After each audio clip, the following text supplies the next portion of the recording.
The man slammed one of the specters to the ground. He asked the Jae Sin if it was his first time seeing a perianth. Jae Sin warned the man about the perianth at his back. The man uses his whip made of fortune coins and attacks the specters. Then after that, the whip changes its form into a sword and throws it at the perianth at Jae Sin's back. The man then asks Jae Sin why are the perianths after him. He then explains to him that perianth is a magic doll made of leather and imitates the owner of the parts of a human body to which they are attached. The man wonders about Jae Sin when he saw his weapon. The man introduces himself. He is Yun Juka, an affiliate of Manhwa. Then Jae Sin introduces himself. Juka asks about the stick. He can't believe that Jae Sin just picked it up and was randomly chased by perianths. Juka asks Jae Sin to hand over the stick because it is dangerous. He then tried to snatch the dull stick to Jae Sin but was surprised when he can't lift the stick. Then Jae Sin picks up the stick easily, which surprises Juka. The Yu appeared and told Jae Sin about his father. Jae Sin asks Yu to go home and wait for his call. Juka decided to help Jae Sin on finding Yujung's dad, but first, they need to find the location of the doll owner. Jae Sin remembered the floating firefox flame. Jae Sin decides to rush to the site, but Juka stopped and tells him about the possibility that the doll owner is a nine-tailed fox.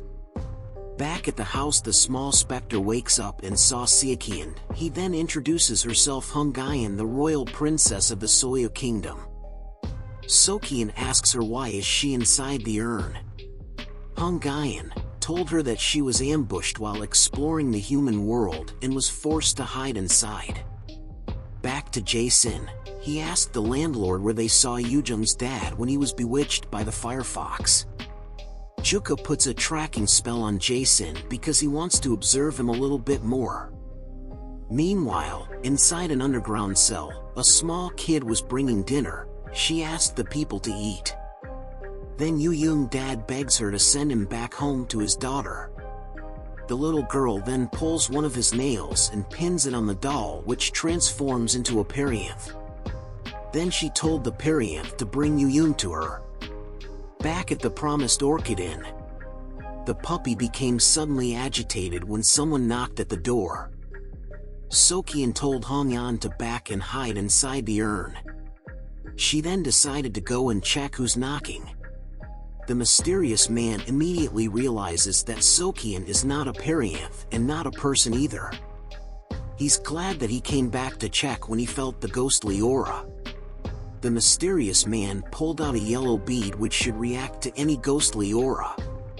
Then he felt the barrier as soon as his hand tried to get closer to Seokian. Realizing that the mysterious man is dangerous, Seokian tried to ask what he wants. He then explains that he is looking for someone. The mysterious man asks Seokian to give him what she's hiding. But Seokian declined. The mysterious man used his bead to create a barrier of his own to remove the guardian's barrier. He now confirms that Seokian is the owner of the ghostly aura he felt. As soon as he enters the yard, the guardian's spirit attacks, but he manages to block it with his barrier. He asks Seokian to hand over the thief, but she thinks she was referring to Hungayan. Seokian steps back and decides to fight. The mysterious man kept on saying things about the person he was looking for, which made Seokian a bit confused. He then pulled out his sword and attacks. Spjan manages to block but was pushed back with the man's attack. Seokian then jumped straight at the man and tried to pierce him. The mysterious man dodges and tried to slash Seokian, but his sword was stopped when it hit the wooden pillar. His beads break and the guardian spirit took that advantage to attack. Back at Yujung's house, the perianth that was sent to get him swallowed her. The perianth then goes back to the underground cell. Jae Sin and Juka saw him while going back and decides to follow him. Then the perianth disappeared. While Juka was thinking about where he should look, Jae Sin stares at the tunnel under the bridge and starts to get dizzy. He calls Juka and told him that the area is a bit distorted. Juka then confirms that it is a door. He pulls out a talisman and sticks it to the barrier, and the way to the underground cell appeared. Jae Sin then went down the tunnel. Meanwhile, inside a room under the tunnel, the Perianth arrived and put down Yu Young. Her dad then went to check Yu Young's if she's still alive. The little girl was upset when Yu Young's dad calls her a monster.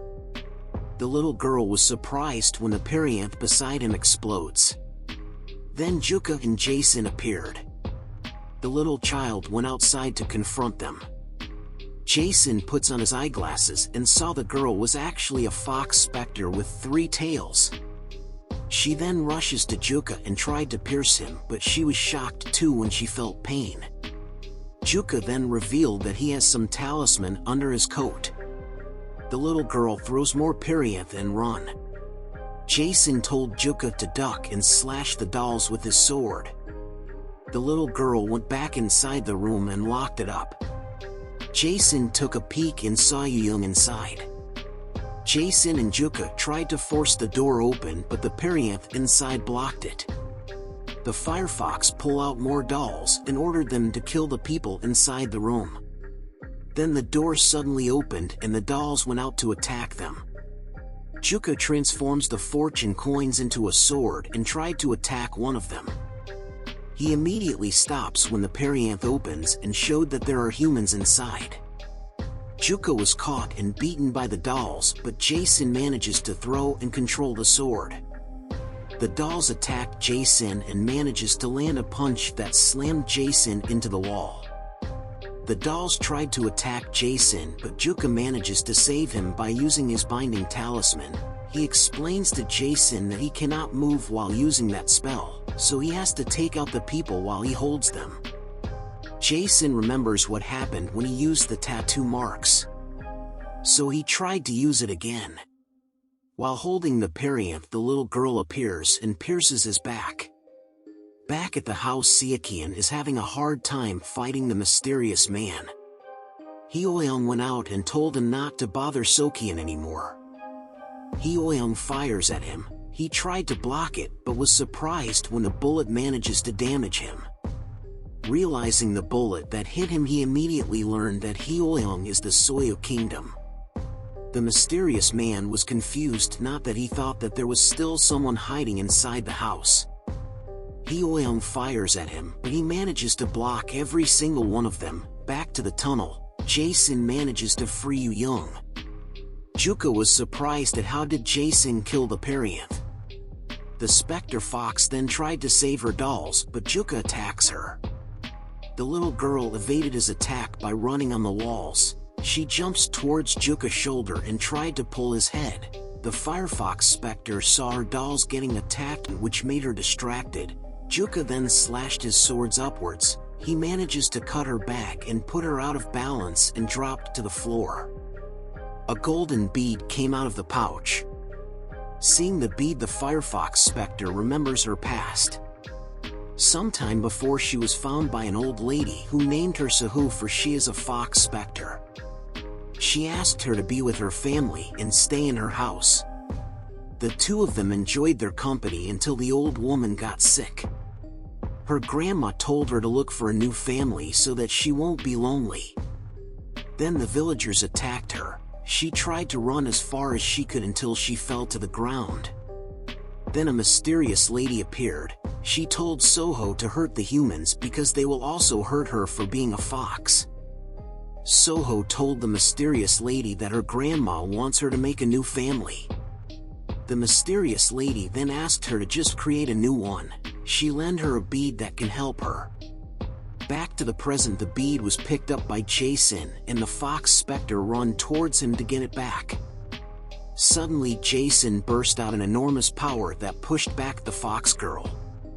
Jae Sin fainted and fell to the ground. The bead rolled to the fox spectre. She picked it up and swallowed the bead. Juka tried to attack her but didn't do any damage. He tried to wake up Jae Sin to help him evacuate the prisoners. Juka looked back at the little girl and saw it begin to transform.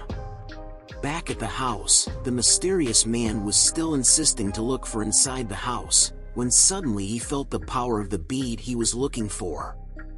He decides to go and leave Seokian to follow the trace of the bead. Back at the tunnel, the little girl now fully transformed into a fox spirit. Juka put a barrier to protect Jae Sin and stick some talismans to his body to amplify his physical strength. The fox spirit attacks Juka using his tails. Juka manages to dodge them and attack. The fox specter manages hit him before he could connect. He then rushes to grab and throw her. The fox then attacks again, but Juka manages to block it. Juka pulls out some talisman and sticks it to her tails, which made them drop to the ground. He then followed up with an attack, then suddenly the mysterious man appeared and defended the fox specter. The fox spirit attacks the mysterious man, which confused Juka. The mysterious man asked Juka if he is an exorcist. He told him that his weapon will only stimulate and amplify the bead's power. Juka points his sword toward the man and asks him who he is. The mysterious man then pulls out a red bead and uses it to bind Juka to the wall. He then approaches the fox spirit and tells her to give back the bead. Juka pulls out of his sleeve and cut his hand. His blood drips onto his weapon. He got out of the bind and attacks the fox spirit. The mysterious man was shocked when he manages to damage the specter. The mysterious man saw Juka having specter eyes. The fox spirit then attacks them with a sound wave. The both of them were shocked to see the specter regenerating. The mysterious man told Juka that the bead is not ordinary. He told him that the bead ate 1,000 lives. The fox then attacks Juka, but the mysterious man blocks it. He then proposes a deal to help him get back the bead, and in return, he will help him to rescue the civilians. Juka agreed to the deal and told the mysterious man to wait, for he needs to rest a bit. Jae Sin woke up and told the fox spirit that her methods are wrong. The beads of the mysterious man lose their power. He immediately pulls Juka and was shocked when Jae Sin's swords attack the fox spirit. Jae Sin talks about his past, about being alone, and told the specter that he knows what she feels. The fox spirit then realizes that she is lonely, and then she loses her composure as she misses her grandma. The bead started to rampage, which made her transform again. The mysterious man told Jae Sin to run, but he decided to stay and fight. Jae Sin's sticks transform into a real sword. He tried to talk to the specter, telling her that her grandma doesn't want her to hurt anyone. He was swallowed by her tail, then let out his hand and tried to reach her. Suho held his hand, and Jae Sin pulled her out of her rampaging body. He then held Suho Fox's body and picked up the gold bead. A mysterious smoke appeared, and the mysterious man took out the bead on Jae Sin's hands. Juka warned the mysterious man to put it down, but he told him that he will keep the bead and took Soho too. He then healed the civilians and wiped their memories. He created a portal that leads outside the tunnel. Juka kept on insisting him to drop the bead, but the mysterious man told him that it was originally his. He then went inside the portal and left. He then went back to the house and apologizes to Seokian for his mistake. He then showed the bead and told her that he already found what he is looking for. Hyoeon recognizes the bead. The mysterious man then gave Seokian a ring that will help her hide his ghostly aura. Then the mysterious man leaves. Hyoeon told Seokian that the man was actually a nine-tailed fox. She said that a nine-tailed fox collects 1,000 souls and makes a 1,000-year bead. Then they will be qualified to be a sage. But for some reason, he didn't become a sage. Back to Jae Sin, Juka was interrogating him on how did he acquire his sword. Jae Sin honestly tells him that he saw a specter with his glasses and he picks up the sword by chance. Juka analyzes the glasses using his talismans and found out that they don't have any substance in the human world. He puts the glasses on Jae Sin and the eyeglass suddenly disappears. Juka told him that it was his fate to walk the same path as his. Seokian tried to put on the ring and went out to look for Jae Sin. He then found him in an alley and immediately hugs him. The next day Hyoyeong was examining Jae Sin's sword. She pulled out a plaque that is connected to their armory and pulled out a sheath. Jae Sin was surprised when the sword fit, and even though the sheath is short. Then someone knocks at the door. Jae Sin panics when he recognizes the voice of the Juka the exorcist. Juka loses his patience on knocking, so he decided to punch the door when the door suddenly opens and he accidentally hit Jae Sin. While walking inside, Jae Sin asked him how did he find him. Juka told him he put a tracking talisman on him. Seokian went out to greet Juka. Jae Sin introduces Seokian as an exorcist. Juka went inside the house and saw Hyoyeong disguised as a doll. Jae Sin told him that it was a gift from someone. They decided to sit down and talk. Juka still holds on to Hyoyeong, which made her uncomfortable. Juka asks for help, and he told them that there are lots of specters showing up lately. He also tells them that 100 years ago there was a distortion in the human world, a cracked form in the world that the specters will use as a door. And the frequency says the sender is the promised orchid. Jae Sin tried to say no, but Seokian immediately said yes. Juka looked at the back of Hyoyeong and saw his artifact. He tried to touch it, but Seokian jumps. She tried to apologize and introduce himself, but Juka stood up and pulled out his weapon. He attacks Hyoyeong, but Jae Sin blocks it using his sword. Jae Sin told him that she is her friend. Seokian then points out her sword at Juka too. Juka was getting ready to fight when suddenly the guardian dog started barking at the door. Hyoyeong felt that there are specters outside. Juka asks Jae Sin if they call someone. Jae Sin said no and told him that they don't get along with other specters. Juka decided to have a ceasefire. Outside the door there's a monk specter with an army behind him. Thank you. Please like and subscribe.